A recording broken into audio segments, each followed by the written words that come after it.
জয় জগন্নাথ। আজকে চলে এসেছি রথের দিনের সেকেন্ড ভ্লগ নিয়ে। আমরা তো ইস্কনের রথের জন্য অপেক্ষা করছিলামই, তার মাঝেই কত যে এরকম ছোট রথ দেখেছি তার কোনো হিসেব নেই। আচ্ছা, তোমরা কি জানো ভগবান শ্রী জগন্নাথের সবচেয়ে প্রিয় ফল হচ্ছে কাঁঠাল। তাই রথের মেলায় আর কিছু থাকুক আর না থাকুক, কাঁঠাল আর জিলিপি থাকবেই। এদিকে আমরা অপেক্ষা করতে করতে প্রায় 1 ঘন্টা কেটে গেছে, আর ফাইনালি তারপরে ওই যে দূরে আমরা রথের দেখা পেলাম। আর বিশ্বাস করো, এই যে এত ভিড়, আমরা জাস্ট অবাক হয়ে গেছি। মানে দুর্গা পুজোতেও বোধহয় এত ভিড় হয় না।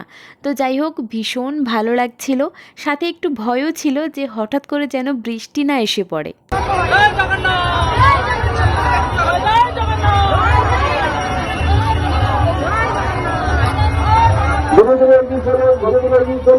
এখন ঠাকুরকে গুন্ডিচা মন্দিরে নিয়ে যাওয়া হচ্ছে। আমরা জাস্ট রথের পেছনেই ছিলাম, কিন্তু ভিড়ের জন্য আমরা সেটা দেখতেই পাইনি। যাই হোক, রথ থেকে না ফুল ছোড়া হচ্ছিল, আর আমি না একটা ফুল পেয়েছি। আর আমি যে ফুলটা পেয়েছি ওটা একটা জোড়া ফুল ছিল।